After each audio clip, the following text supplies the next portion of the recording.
Do you think we'll see Dr. Sharon again for next season? That's a good question. What do you think? I'm shocked she left because the season's not over. Right. And once a lot of these teams bring on a psychiatrist or something, they usually become a part of the team for the long term. So they must have felt like, her goal there has been accomplished. Like they only had, there wasn't a long term goal for her being there in the first place. And Ted still needs therapy. Nate absolutely needs therapy. If we're going to move on with Nate and Nate's still going to be a part of this Richmond club, he's got to have some kind of Dr. Sharon in his life to go through his issues. Yeah, I think we're Uh-oh. done with Nate. Don't think we're going to have him beyond, the end of the season. Maybe a little bit in the first. We'll still see him, I've got a feeling, but I don't think he's not going to be a part of the Diamond Dogs anymore. It's kind of hard to, yeah. But I mean, Ted did forgive Rebecca for basically the entire premise of the show was a false front, a false flag that he forgave her immediately for. But he could see that she was sorry, and I don't know if Nate doesn't seem to be very. There's not a sorrowful bone in Nate right now. No, he doesn't feel bad about any of his actions thus far. So that's a bit of a different time here.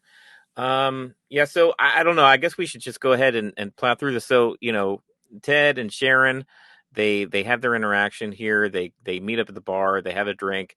Ted pulls one over on her, the same thing that she wanted to do. Yeah, where he leaves an army man and a mug of beer and a little note saying goodbye.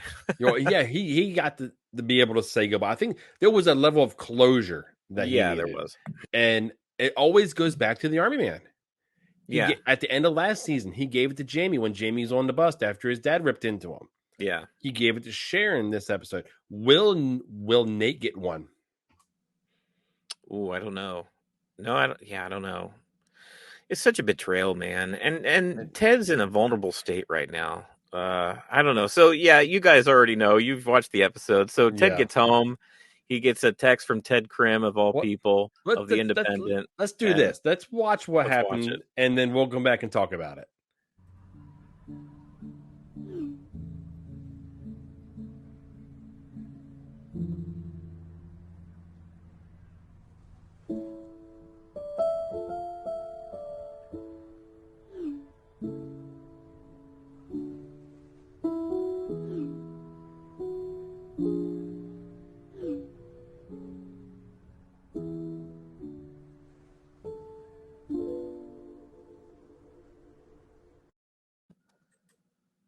Talk about face acting. More of that good face acting. Dude.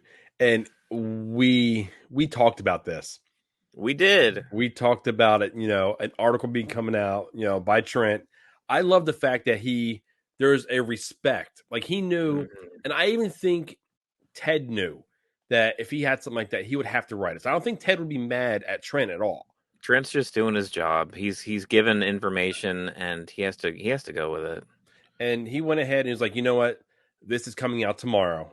I'm giving you a heads up. Right. And he tells an anonymous source. And the fact that he went ahead and because he respects Ted so much, he gave him his source. That is no art like actual like you don't do that in journalism. That's much here. I don't know how I feel about Trent revealing his source. Isn't that journalism 101?